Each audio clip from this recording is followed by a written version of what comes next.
সকলে সিনিয়র মেধাবী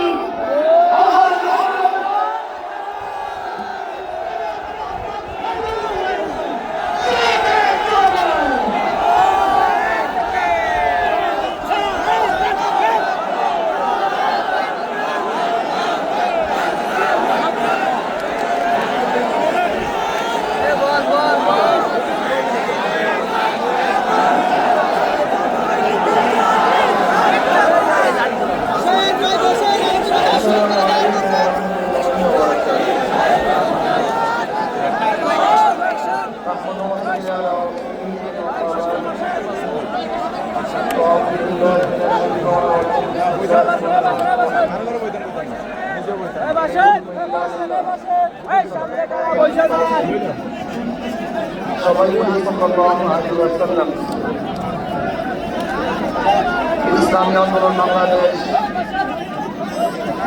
কর্তৃক আয়োজিত আজকে মহাসমুদ্রের সম্মানিত সভাপতি আমাদের সেনেতা অগ্রগতি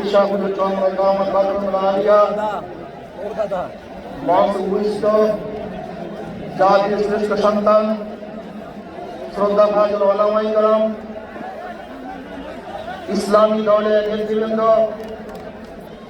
অন্যান্য দলের নেতৃবৃন্দ, সামগ্রিক ইসলাম প্রিয় দেশপ্রিয় ভাইয়ের আমার, আজকে সম্মেলন কেন? আমরা পিআর সিস্টেমে নির্বাচন চাই, সংখ্যানুপাতিক হারে নির্বাচন চাই। বিএনপি কেন মানছে না? বিএনপি তো দাবি করেছে আমরা জাতীয় সরকার গঠন করব, এটা বিএনপির দাবি। আর জাতীয় সরকার গঠন করার জন্য সবচেয়ে ভালো পদ্ধতি পিআর সিস্টেমে নির্বাচন। জাতীয় সরকার সর্বদলের অংশগ্রহণমূলক সরকার, আর সর্বদলের অংশগ্রহণ সরকার গঠন হতে পারে একমাত্র পিআর সিস্টেম নির্বাচনের ভিত্তিতে। তাহলে কেন বিএনপি মানছে না? কারণটা আমি তো বুঝি না। অবশ্যই বিএনপিকেও পিআর সিস্টেমে নির্বাচন মানা উচিত। সংস্কার চাই। বিএনপি বলছে আমরা সরকার গঠন করে ক্ষমতায় গিয়ে সংস্কার করব। প্রথম প্রশ্ন হলো এই, আগামীতে বিএনপি ক্ষমতায় যাবেন, এই গ্রান্টে লোকে দিয়ে দিয়েছে। আপনি কিভাবে ভেবেছেন যারা 96 থেকে 91 পর্যন্ত ফেল করার কারণে 96 ক্ষমতা আসতে পারে নাই, আবার 2001 থেকে 2005 পর্যন্ত দেশ চালাবার কারণে 2008 তারা ক্ষমতা আসতে পারে নাই। 2001-এ বিএনপি ইশতেহার ঘোষণা করেছিল, সেই ইশতেহারের মধ্যে 10% বিএনপি বাস্তবায়ন করতে পারে নাই। এমনকি 2001-এ বিএনপি ইশতেহারে 1 নম্বর শর্ত তারা পালন করতে পারে নাই। আমি বিশ্বাস করি আগামীতে ক্ষমতায় ফিরে যাবে না না যাবে জানি না, কিন্তু বাংলাদেশের জনগণ কোন দুর্নীতিবাজ, চাঁদাবাজ, দখলবাজ, খুনি গ্রেফতার ক্ষমতা দিবে না। বাংলাদেশের জনগণ রক্ত দিয়েছে, জীবন দিয়েছে বাংলাদেশের চাঁদাবাজি করার জন্য নয়, খুন করার জন্য নয়।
বুকের তাজা রক্ত জমিনে ঢেলে শাহাদাত বরণ করে নাই, বরং বাংলাদেশের মানুষ শাহাদাত বরণ করেছিল এই জাতিকে মুক্তি দেওয়ার জন্য, কোরআন ও সুন্নাহর আইন বাস্তবায়ন করার জন্য।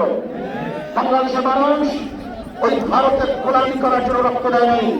বাংলাদেশের মানুষ ভারত আমাদের দেশে প্রত্যেকের নেতৃত্ব করবে, আমেরিকা আমাদের দেশে প্রত্যেকের নেতৃত্ব করবে। এর জন্য বাংলাদেশের মানুষ জীবন দিয়ে রক্ত দেয়নি। বাংলাদেশের মানুষ সাধারণ, তারা নিজেরা আইন প্রণয়ন করবে, নিজেরা সংসদ পরিচালিত করবে, তারা নিজেদের পায়ে দাঁড়াবে। বাংলাদেশের মানুষ জীবন দিতে পারে কিন্তু কাল গোলামি করতে পারে না। ভাইয়ের আমার, আমি বিশ্বাস করি আজকে মঞ্চে যারা আছেন, আজকে মঞ্চে যারা আছেন, যদি আমরা মুনাফিকি না করি,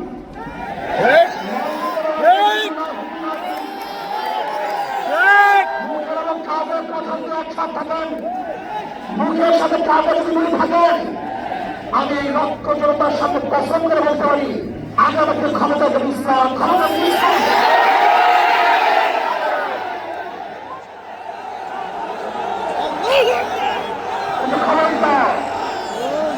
যদি মুনাফিকি করি তাহলে দেশের মানুষ সচেতন হয়েছে, এদেশের মানুষ সব জ্ঞানী হয়ে গেছে। বিশ্বাস করবেন না, একজন রিক্সাওয়ালার, থানাওয়ালার কুড়ি এবং পুরো বক্তব্য শুনলে আমার আশ্চর্য হয়ে যায় বাংলাদেশের মানুষ কত সচেতন, তারা কত সচেতন হয়েছে।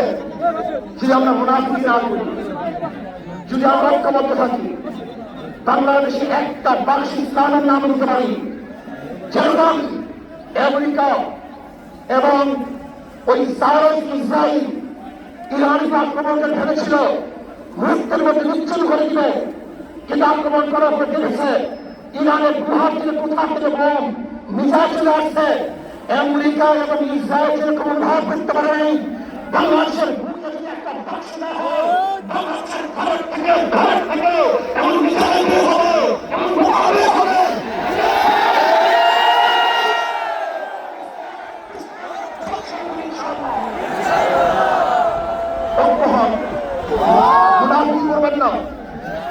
একসাথ হন, ঐক্যবদ্ধ হন, এই আমার মেসেজ থাকবে। যদি ঐক্যবদ্ধ হলে ক্ষমতার লোককে সংবরণ করে, আমি ক্ষমতায় যেতে চাই না, ইসলামকে ক্ষমতায় নিতে চাই। আমি ক্ষমতায় যেতে চাই না, কোরআন ও সুন্নাহকে ক্ষমতায় নিতে চাই। তিনি আদর্শ পালন করেন, এই নীতি আদর্শ গ্রহণ করেন, ইনশাআল্লাহ নাসরুন মিনাল্লাহি ফাতহুন কারীম, অবশ্যই সাবিরিন সেই রাস্তাতে আমি দেখতেছি, আমার চোখের সামনে আমি দেখতেছি। ওই সংসদের মধ্যে কালেমার কথা হবে, কোরআন ও সুন্নাহর কথা হবে, লা ইলাহা ইল্লাল্লাহ জানতে হবে। শান্তি বসবাস করতে পারবে, জুলুম থাকবে না, অত্যাচার থাকবে না, অবিচার থাকবে না। প্রত্যেক মানুষের প্রাপ্তি তাদের ঘরে ঘরে পৌঁছানো হবে। ইসলাম ক্ষমতা আসলে আমাদের অবস্থা কি হবে? ইসলাম ক্ষমতা